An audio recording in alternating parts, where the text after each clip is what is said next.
beautiful, isn't it? Let the music sink in for a minute, because I'm making this video addressing the previous video's comments about why people like Rayman, Ember, Scarlet, or even Isaiah weren't on the list, or why Nyx wasn't the most powerful legend in all of Brawlhalla. So let's get into it. Alright, let's start with Isaiah. Moving on. Nah, I'm just kidding. I know it was just a joke, just like the Hattori one, at least I hope. Nyx, honestly, I was a little confused reading her lore to discover her power level, not gonna lie.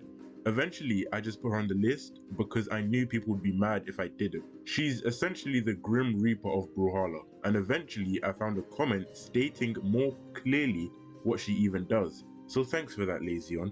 I don't know why it was so confusing for me to understand that at first. Like, one minute she was a god of death and volcanoes, the next she's only a slave working for gods by doing things like bringing the unmovable titan down to Hades. To me, it just wasn't that clear at the time, and had I known this, Nyx would have been higher up in the top 10 list.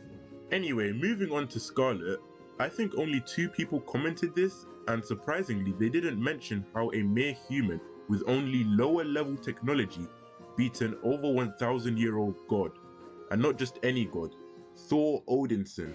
Thor, son of Odin. I believe the term was bodied. Again, she wasn't on the list because she only caught Thor off guard. Or at least we can assume that, otherwise maybe Scarlet could pose a threat to perhaps Petra. And that just would not make any sense and mess everything up. How do we know this? I mean, it even says she surprised him, and so she just got lucky basically. And that's why Scarlet isn't on here. Ember. Oh boy, this one is probably still gonna get hate for it no matter what I say. Okay, so hear me out. Ember guarded the Fangworld for thousands of years from outside dangers. No mortal has seen the center of the Fangworld forest because the magic is too dense. When it's stated in her lore that amidst the glory of her afterlife in Brawlhalla, I thought that was a link between Dusk's lore and Ember, because the guardian of the Fangworld was not ready for his ambush.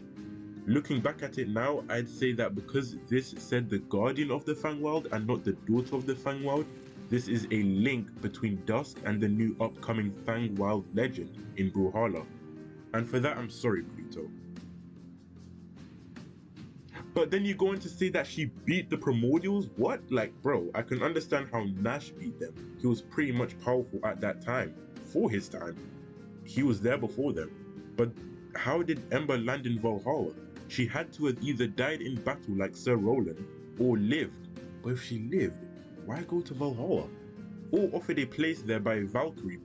I guess, but she protected the Fangworld for thousands of years, so why would she leave voluntarily? Anyways, let's move on to our next guest, Rayman. Rayman. To this day, some still question whether or not he's a crossover. Let me briefly explain really quickly that Rayman is an official legend. Yes, he is in another Ubisoft game, but that is probably why he was added to Brawlhalla. And I'll be honest, I never played his games, so I'm not fully aware of characters in his lore like Mr. Dark and assets like his Horn of Looms. By the time of recording that video, I did not think I needed to. In his lore, it states he was born in the Primordial Forest, but other than that, nothing stating how powerful he is. You guys have to understand that I made that list with the intention of looking at the most powerful legends, meaning anyone who can pose a threat from as low as super psychics and wizards to gods to potential multiversal level destruction. And that's why I didn't really add him. That's kind of a more biased opinion though, and so that's my reasoning for why he was never on the list in the first place. Enough of that, people want to know why Core wasn't on the list. Next up, we have Core. Okay, so Core wasn't on the list because it would mean Dusk would be more powerful than Core and Thor, and possibly on even footing with Petra. Basically, Core matched fists with Thor, right? And it was Dusk who led and created the Golem Babylonians' assault on Asgard. Dusk is responsible for the creation of Core. His magic is what made him. And so if Dusk created him, how powerful would that make Dusk? Well, not enough information for that.